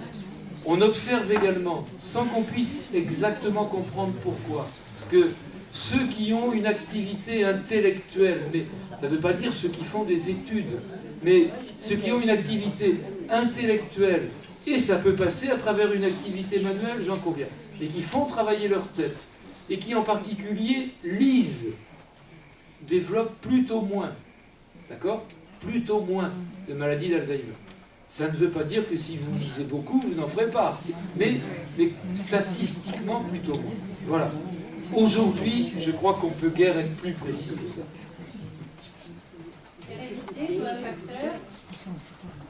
On ne sait pas. On ne sait pas, on est tenté de le croire, puisque on a tendance à observer dans certaines familles presque des lignées. Mais on pourrait... Vous allez voir, le chiffre que j'ai là-dessus, c'est 1,2%. Il y aurait 1,2% de cas de maladie d'Alzheimer dont on pourrait dire qu'elles sont héréditaires. 1,2%. Autrement dit, est-ce que c'est fiable ça? Vous voyez? Je rajoute quelque chose par rapport à l'incidence de la maladie. La maladie étant liée au grand âge, étant donné que la médecine a énormément évolué et que du coup on guérit certaines maladies qui n'étaient pas guérissables avant, on avance en grand âge et là on sait, les chercheurs le savent, même s'ils ne savent pas la cause, la maladie d'Alzheimer est liée au grand âge. Toutes les personnes malades qui sont atteintes jeunes, c'est ce qu'a évoqué Michel, un côté génétique qui est assez rare, donc 1,2%. Maintenant, les gens qui ont plusieurs personnes dans leur famille qui ont la maladie et qui se disent « mais moi ça m'atteint, c'est héréditaire ». Non, c'est parce qu'en général, quand on leur pose la question « quel âge ont les personnes de votre famille qui ont cette maladie ?» elles ont toutes entre 85 et 90 ans. Autant dire que c'est lié au grand âge. Ce n'est pas, la vieillesse n'est pas une cause de la maladie, mais par contre la maladie est liée au grand âge. La médecine a fait énormément de progrès. On guérit tellement de maladies maintenant qui n'étaient pas guérissables avant, comme je l'ai dit. Donc eh bien, évidemment, il y a cette maladie qui s'applique maintenant, alors qu'avant, on n'avait pas le temps d'avoir venir puisqu'on mourait avant. Voilà. Donc ça, déjà, c'est vraiment quelque chose qu'il faut vraiment se mettre en tête. À côté de ça, quand on me dit « oh ben, il a perdu la tête, c'est normal, il est vieux ». La vieillesse n'est pas une maladie. C'est pas Michel Bullier qui va me contredire là-dessus. Et on le dit en formation et on le redit, la vieillesse n'est pas une maladie. On perd des facultés cognitives, on entend moins, on marche moins bien, on a plus de difficultés attentionnelles. C'est pas pour ça qu'on est malade. Ça, faut bien se mettre ça dans la tête. Maintenant, avoir la maladie d'Alzheimer, c'est être malade. C'est avoir une maladie neurodégénérative qui atteint le cerveau, qui grignote le cerveau petit à petit et qui va atteindre les facultés essentielles, comme on dit, les facultés intellectuelles. Maintenant, pour prévenir de la maladie, autant qu'on peut la prévenir, toutes les personnes qui auront stimulé leur cerveau tout au long de leur vie, ça ne veut pas dire être intellectuel, ça veut dire encourager la relation, ça veut dire pas rester chez soi tout seul. Ça veut dire avoir une activité. Voilà, ça veut dire s'intéresser aux choses, aux gens, aux autres. Ça peut être la poésie, ça peut être n'importe quoi. Tout ça va créer des réseaux neuronaux à l'intérieur du cerveau qui vont permettre en tout cas de maintenir une activité cognitive certaine. Ça ne veut pas dire que c'est tous autant qu'on est, si on a tout fait bien comme il faut, ça ne veut pas dire qu'on n'aura pas la maladie. Par contre, on sera capable de la contrer plus longtemps.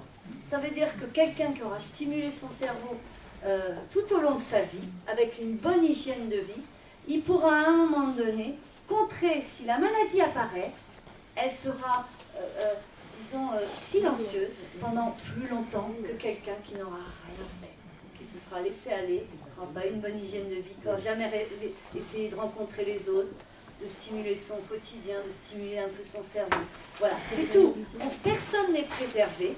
Par contre, de stimuler son cerveau, c'est vrai que, et ça, les chercheurs l'ont vérifié à travers des études, ça retarde, en tout cas, on peut faire face à la maladie plus longtemps. Et on peut gagner 10 ans. 10 ans de sa vie en ayant une vie correcte, intellectuelle, avec des relations autour, c'est pas rien. Voilà. Est-ce qu'il y a d'autres questions? Profitez-en parce que c'est le moment. Question ou remarque ou réflexion? Ces jours-ci, il me semblait entendre à la télé qui disait que les personnes, plus longtemps elles travaillaient, plus ça retardait la maladie.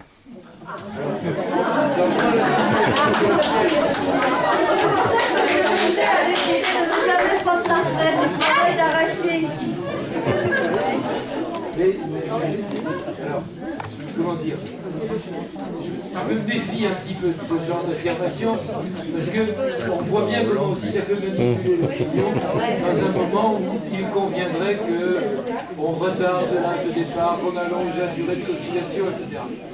Néanmoins, ça correspond tout à fait à ce qu'on disait juste à l'instant. Travailler, c'est faire travailler sa tête. Voilà. Donc, oui, bien sûr.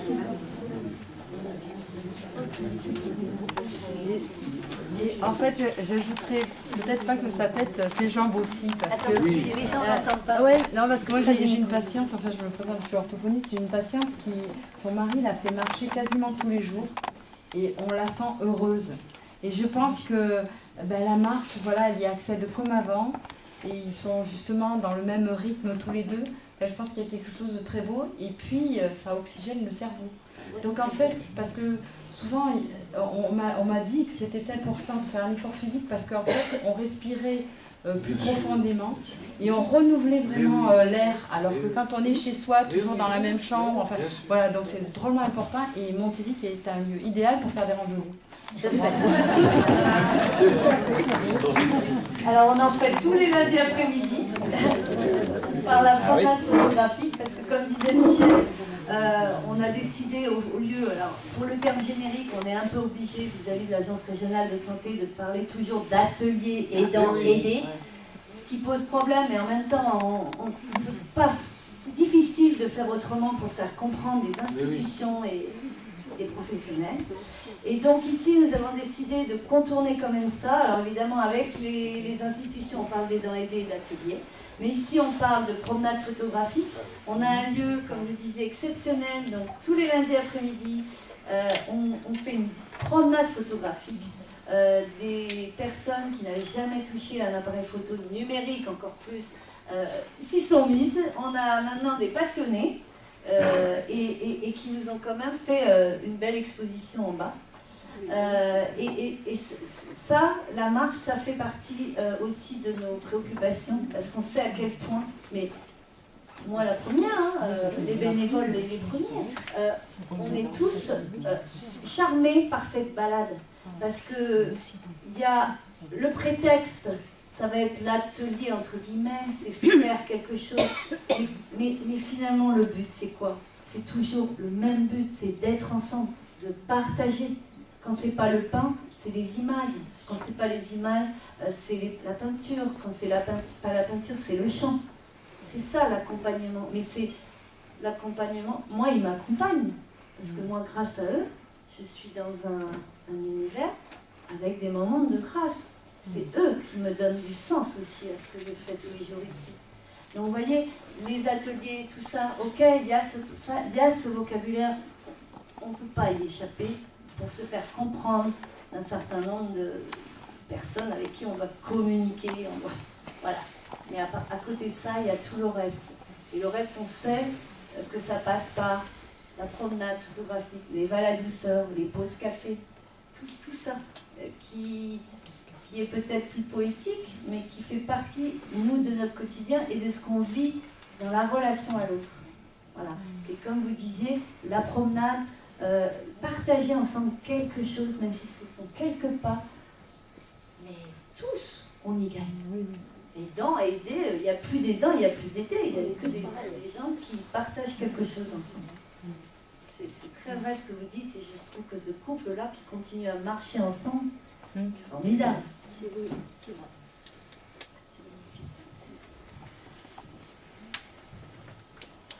Est-ce qu'il y a d'autres Peut-être une petite remarque, s'il vous plaît. Merci beaucoup. D'abord, vous remercier de nous avoir fait changer le regard sur la maladie d'Alzheimer. C'était vraiment passionnant, extrêmement intéressant.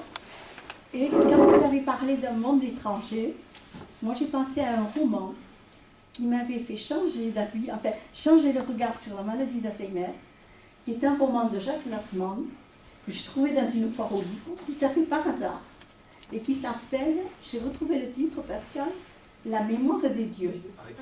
D'accord. C'est une histoire d'une grand-mère qui part à la recherche de son petit-fils au Tibet. Son fils a épousé une Tibétaine, il a disparu, et cette grand-mère qui commence une maladie d'Alzheimer part à la recherche de son fils. C'est un voyage au Tibet qui est à la fois une sorte de voyage initiatique à l'envers et même de fable philosophique, parce que ça nous permet d'avoir une idée très différente sur cette maladie. Le petit-fils voit bien que sa grand-mère a perdu sa mémoire au propre, mais il dit « ma grand-mère a perdu sa mémoire, mais c'est parce qu'elle a toute la mémoire du monde. Et peut-être, pourquoi pas, la mémoire des dieux. » Et ce livre, il n'a aucun fondement scientifique, qui est très romanesque, qui est vraiment un roman passionnant, m'avait fait changer complètement d'avis sur la maladie d'Alzheimer. Voilà. Et ce que vous venez de dire me donne Ce une monde idée. étranger dont vous avez parlé.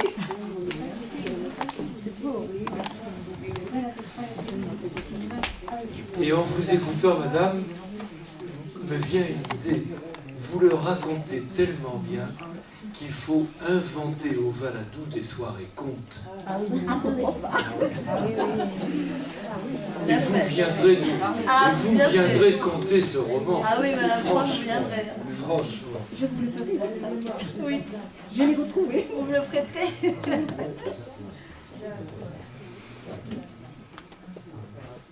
Quelqu'un d'autre? Alors, l'heure tourne, vous avez le droit aussi de vous dire que quand même il est tard et que vous iriez bien dormir. Hein. Mais, allez. Puis on se voit pas si souvent quand même. On a quand même une dame qui est venue exprès de Paris ce week-end, que je tiens vraiment à remercier.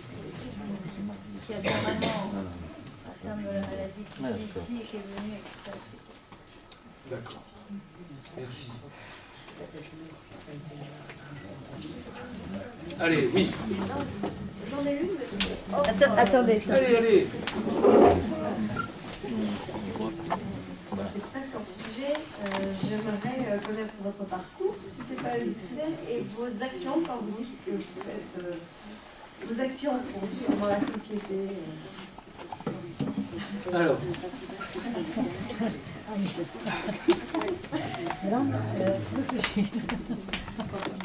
Allez, je vais essayer de répondre à votre question le plus simplement du monde. J'ai 66 ans.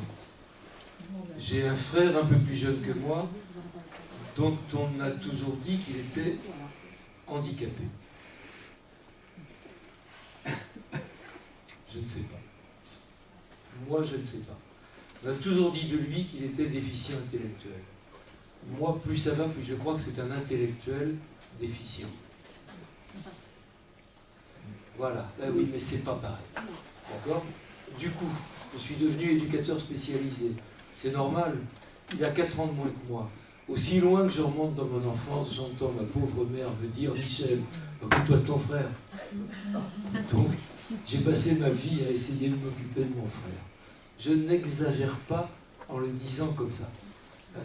Bon, je suis devenu éducateur spécialisé, et puis j'ai repris des études ensuite, parce que à l'époque où j'avais fait mes études d'éducateur spécialisé, c'était des études extrêmement marquées par un courant psychanalytique que j'aime beaucoup, en plus, et qui m'a, dans ma vie, rendu d'extraordinaires, qui m'a permis d'extraordinaires chemins.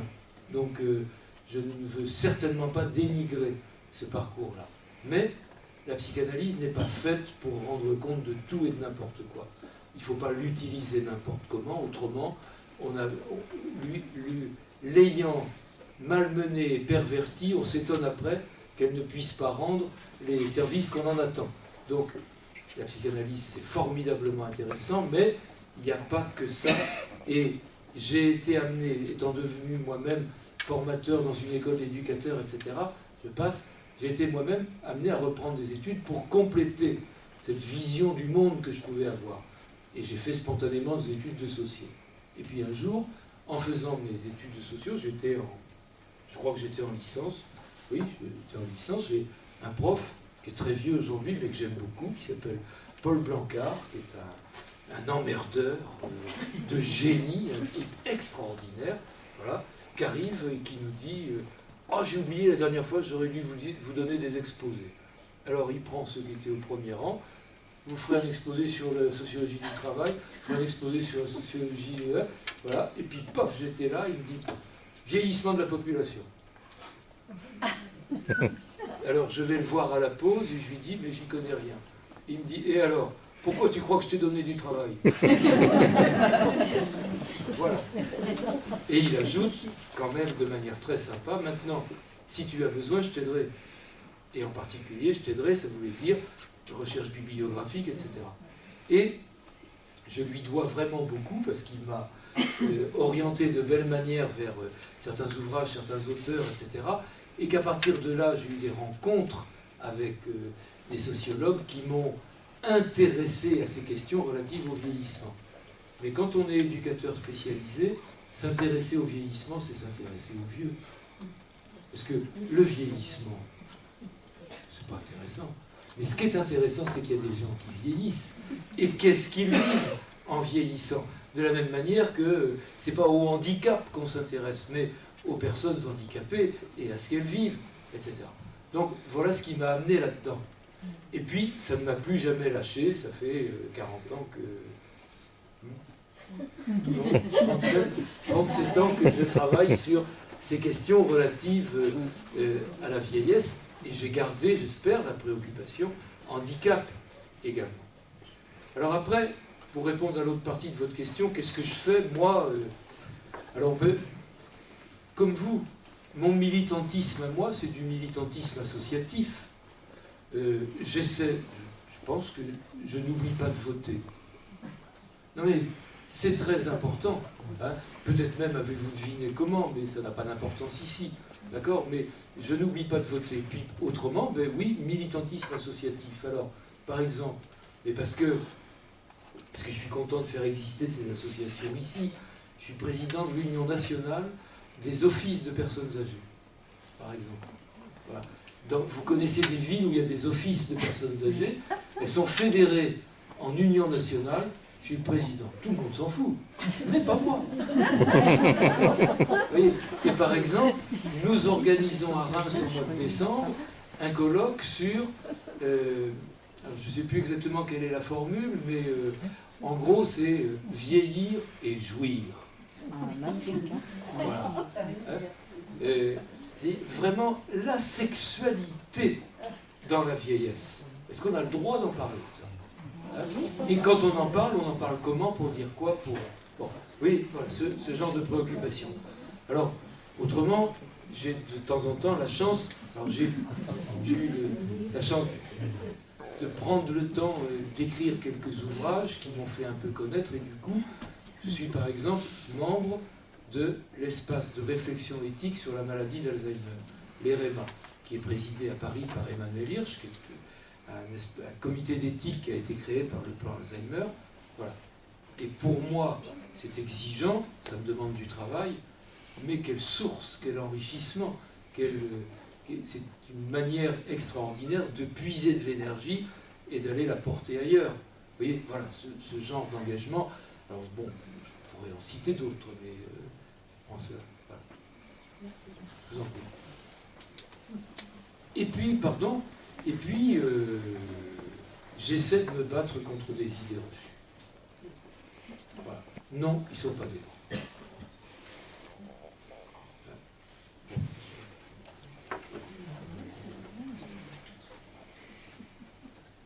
Alors, je voudrais vous signaler, alors ça me gêne un petit peu de le faire, mais il faut que je le fasse quand même, ça me gêne parce que c'est mes bouquins à moi en grande partie qui sont là. Mais je voudrais vous signaler le travail de la librairie qu'il y a derrière. Alors, moi alors, j'ai été en contact avec la libraire, mais je suis incapable de vous dire son nom, je n'ai pas retenu. Je ne peux même pas vous dire le nom de la librairie, mais elle peut vous le dire. Et elle ne m'a pas demandé de faire sa pub. Hein. Donc, je le fais volontiers, c'est même pas une pub. C'est, comment dire, vous avez la chance d'avoir à portée de main une librairie, un libraire avec qui vous pouvez parler. Bientôt, on n'aura plus qu'Internet, hein, d'accord? Et on ne parle pas beaucoup avec... comment ça s'appelle là? Bon, donc, allez à la librairie, dites-lui vos préoccupations, cherchez avec elle les réponses, les références, les bouquins, en roman, en poésie, achetez mes bouquins, évidemment, et ceux des autres aussi, bien sûr. Mais vous voulez bien présenter votre librairie?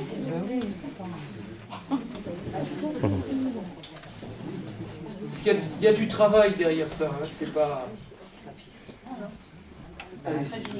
Michel, merci beaucoup. Je m'appelle Sylvie Lacan. Alors c'est peut-être pas le courant psychanalytique que vous avez, c'est peut-être celui-là, mais il y en a pas mal ici que je connais qui viennent à la librairie régulièrement, et je les en remercie. Voilà. Mais les autres, allez-y. Voilà. En tout cas, merci Michel. Merci. Bon, oui, tout le monde ne connaît pas. Alors je suis à Espalion. Alors dans une zone d'Espalion, pas les Espagnolais, mais où tout le monde vient, c'est après le Pont-Vieux. Donc côté, moi je suis gauche, c'est ça? La mal nommée, comme vous dites autant. Voilà, au bas du Pont-Vieux à Espalion. Comment elle s'appelle la librairie? Et la librairie s'appelle Pont Virgule. Oh, beau. Ouais,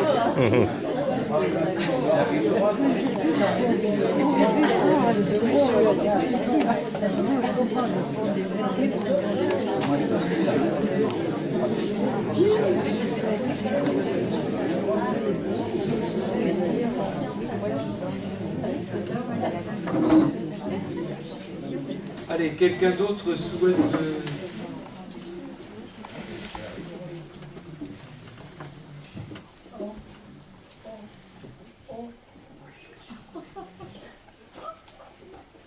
Non mais elle a voulu être dans l'actualité, c'est tout.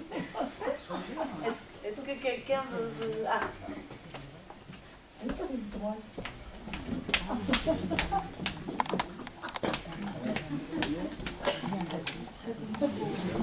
Je suis étonné, il y a des personnes âgées qui se rappellent des paroles de chansons de 70-80 ans, ils savent les paroles par cœur, et ne se rappellent pas du tout ce qu'ils ont fait la veille.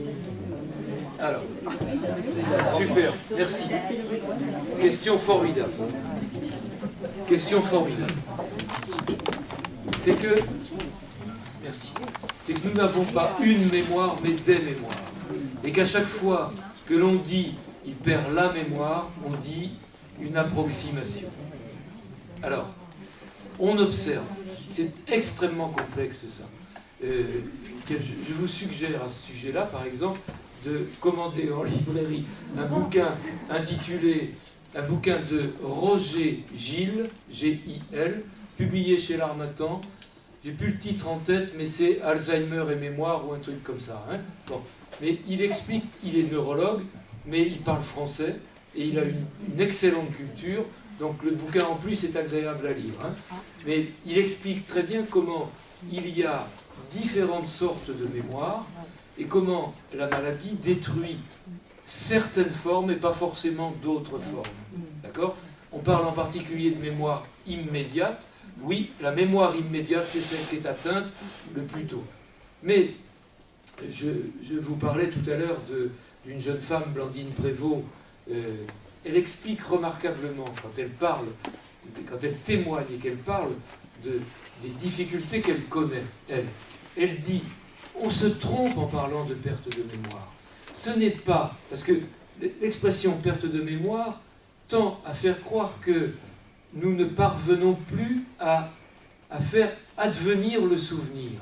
Or, oui, dans certains cas, c'est ça, mais elle dit, ce n'est même pas ça. C'est le souvenir ne s'est pas construit. D'accord ?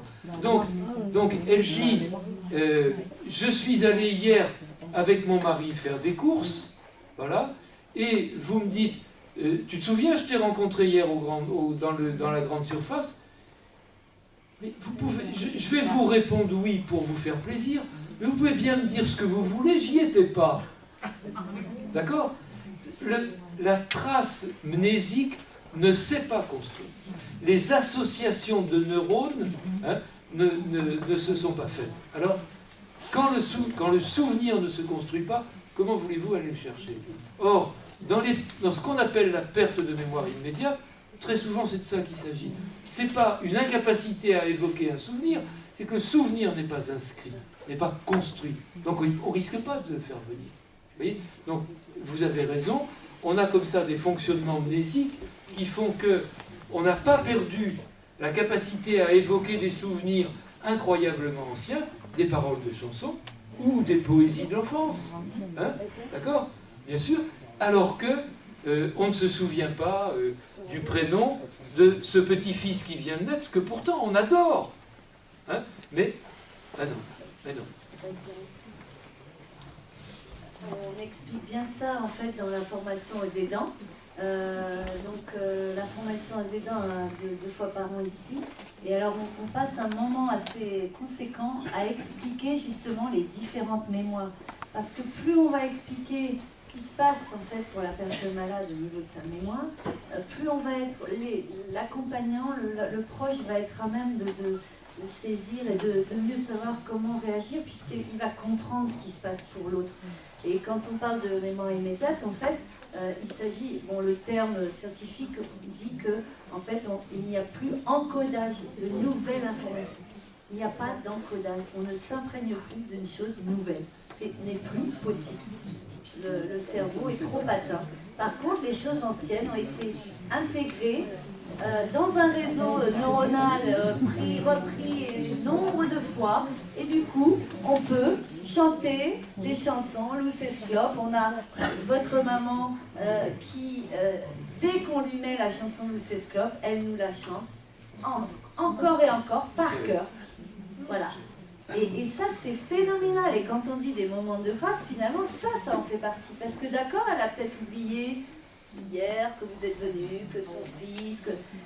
Et alors, n'empêche qu'elle a une autre mémoire qui est active et qu'il faut continuer à dynamiser. Voilà. Et puis, quand on parle de mémoire, on parle toujours d'une mémoire qui se passerait là. Or, la mémoire, elle est aussi inscrite dans le corps. Et on a aussi une mémoire du mouvement, une mémoire du geste, une mémoire de l'action. Et alors on dit des personnes malades souvent qu'elles sont atteintes d'apraxie, qu'elles ne peuvent plus faire. Mais il y a quelquefois, dans ces pertes de mémoire, des sortes d'évolutions bizarres, incompréhensibles, atypiques, etc. Exemple, je connais une personne qui ne peut plus manger seule, mais je voudrais bien jouer du piano quand même. D'accord ? Ça, c'est pas parti. Alors que le geste répétitif de manger seul, ben non, ça marche plus. Ça, c'est fini. Elle ne mange plus seule, mais croyez-moi au piano. Alors. Et ça... Je voudrais rajouter quelque chose. Excuse-moi. Mais c'est par restez debout, rapport on vous verra mieux. non, mais c'est par rapport aussi au fait, par rapport au temps. Quand vous Oui. parlez du rapport au temps, je trouve qu'il faut vraiment prendre le temps avec ces personnes. Et un petit peu, moi je dirais, des fois je dis, elles fonctionnent comme les moteurs diesel, c'est-à-dire qu'il faut y aller doucement. Et en fait, quand on commence un jeu, enfin moi je partage des jeux avec ces personnes, je m'aperçois qu'au fil du jeu, l'habitude revient, enfin l'habitude ou la compréhension revient. Et en fait, des fois on a l'impression qu'il y a des choses qui sont perdues, et elles sont perdues par moment, et elles reviennent par moment. Donc en fait, je trouve qu'il faut... Voilà, c'est important de prendre le temps, quoi. Enfin, de ne pas être pressé, et puis aussi de se dire, ben, cette fois-ci, ça n'a pas marché trop bien, mais la prochaine fois, peut-être que ça marchera. C'est pas forcément abandonné, quoi. Voilà. Merci.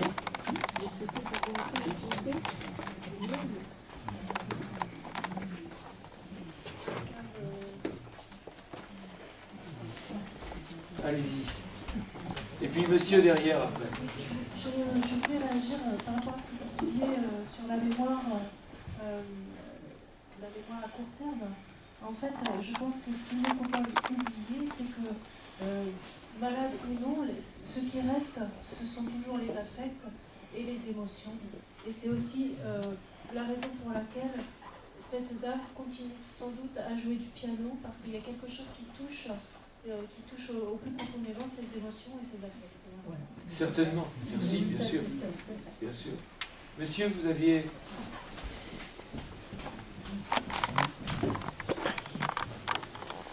Oui, quel comportement avoir face à des malades dont l'état de santé s'est vraiment dégradé. La dame tout à l'heure a parlé du temps. Quand je vois ce qui se passe à l'établissement, le temps, on ne l'a plus. Alors, que faire? Ça c'est vrai.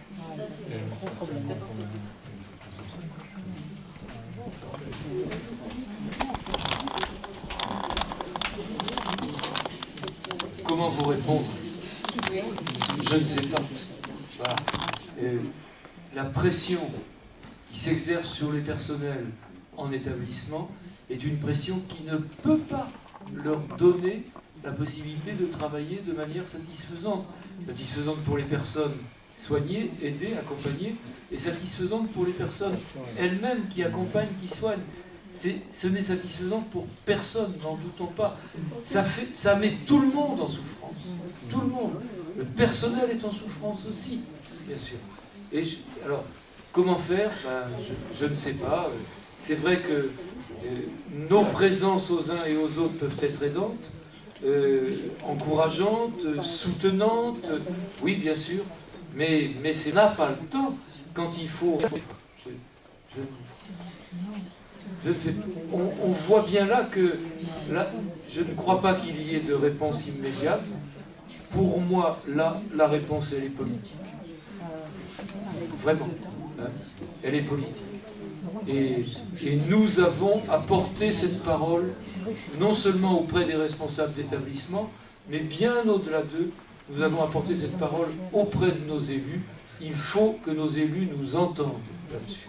Absolument. Et plus nous leur dirons, plus ils nous entendront. Mais nous, citoyens, nous sommes trop discrets là-dessus. Je le crois vraiment. Merci. Et même pour les infirmières à domicile. Mais oui. Quelqu'un d'autre avait demandé? C'était juste pour dire, oui, voilà. Après, les bénévoles, quand ils viennent, après, les bénévoles, quand ils viennent aussi, mais parfois, voilà, comme je dis, il y a tellement de carcans imposés qu'ils ne peuvent pas être libres non plus de ce qu'ils voudraient faire et où participer. En disant, non, ça, vous ne pouvez pas parce qu'on va avoir des soucis. C'est bien. Je voudrais juste justement par rapport à ce que vous dites rebondir, parce que on a eu ce soir le plaisir d'avoir donc une famille qui est venue, un couple, donc aidé. Et en fait, le monsieur qui a participé aux ateliers ici au Valadou, on a énormément soutenu sa femme qui était en grande souffrance. Et finalement, au bout de quelques mois, ensemble, elle a évoqué la possibilité que son mari intègre la maison de retraite. Et on l'a aidé, on l'a accompagné, parce qu'à un moment donné, c'était plus possible à la maison. Et il se trouve que ce monsieur qui était là tout à l'heure, qui a chanté avec nous, Frédéric, a intégré la maison de retraite de Mur-de-Barès récemment, il y a une semaine, même une semaine. Et bon, j'ai pas eu toujours de bonnes relations avec certaines maisons de retraite, parce que à chaque fois c'est toujours un problème de faire sortir les gens. On dirait qu'on est en prison, qu'il faut une autorisation spéciale, qu'on est plus libre, quoi. Et il se trouve que j'ai appelé la directrice de Mur-de-Barès qui était là tout à l'heure, qui n'a pas pu malheureusement rester, et en ayant beaucoup d'appréhension, en me disant jamais il ne voudra le laisser sortir pour ce soir. Parce que, alors qu'on s'était entraîné au chant, il est un peu le pilier de C'est va la douceur. Hein. Et pour nous, qui ne soit pas là, c'était vraiment très très pénible. Donc j'ai pris mon téléphone et je m'attendais à un refus. Parce que je savais qu'il mange à 6h30 là-bas, qu'il fallait qu'il soit ici à 6h, on s'est organisé avec tous les bénévoles là pour aller chercher son épouse et ensuite aller le chercher à l'EHPAD, ramener ce monsieur à l'EHPAD, ramener son épouse. Et je me suis dit, est-ce qu'on baisse les bras, est-ce qu'on essaye? J'ai pris mon téléphone, en m'attendant à un refus, bien évidemment. Et il se trouve que Madame Brun, qui était là tout à l'heure, m'a dit, avec grand plaisir, on fera tout pour qu'il soit là. S'il veut manger à 8h30, à son retour à 21h, on lui prépare un petit quelque chose. Tout ce qu'on veut, c'est qu'il participe et favoriser tout ça. Et je ne m'attendais même pas à ça, je pensais qu'elle allait dire non.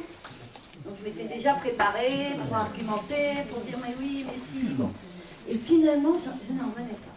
Donc comme quoi, alors évidemment c'est du cas par cas. Mais ne renonçons pas. Mais il ne faut pas renoncer. Voilà. Non, il faut aussi prendre conscience que pour une direction, c'est pas toujours évident de demander à du personnel qui est souvent en surcharge de travail de prendre quelques personnes en plus. Et, parce que déjà, on demande beaucoup au personnel qui travaille et donc les directrices ont très peur du retour qu'elles vont avoir parce que c'est dur pour elles d'organiser. Mais il ne faut pas renoncer non plus parce que la preuve, c'est que Frédéric a fait avec les choses.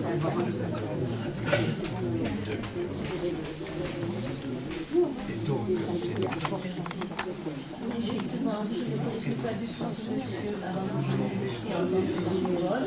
chaque fois quand on arrive, il nous reconnaît. Vous m'avez entendu? Oui, oui. Bon, alors, c'est un mystère. Eh oui. Eh oui.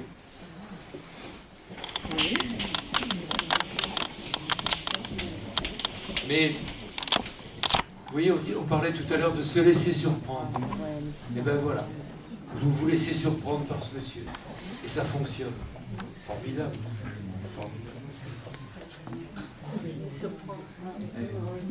Ils sont tous sortis. Ah oui, mais ils nous apportent plus que tout ce qu'on leur donne. De toute façon, on est tellement contents de voir eux. Parce qu'on a le souvenir et tout. Le nous a manqué.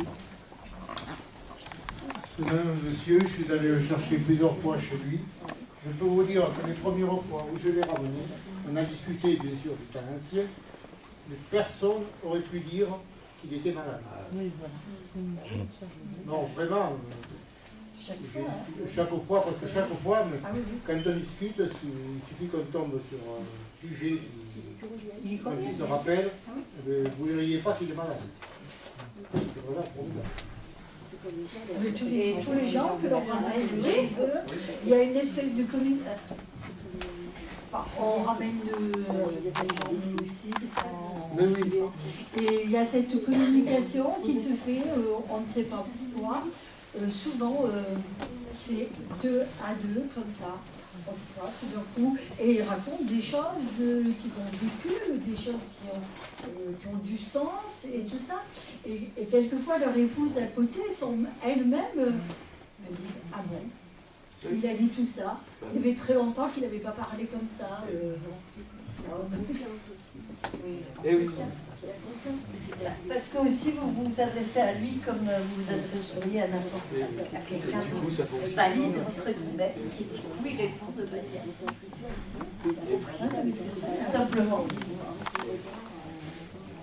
Oui, oui, oui.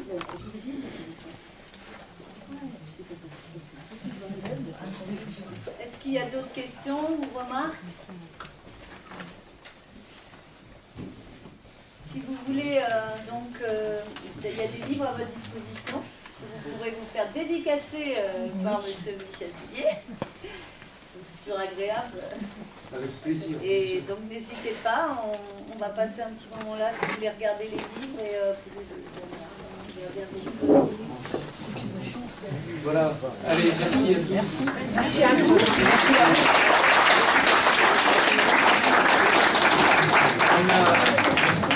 On a beaucoup parlé de changer de regard. Ne renonçons pas à changer le monde.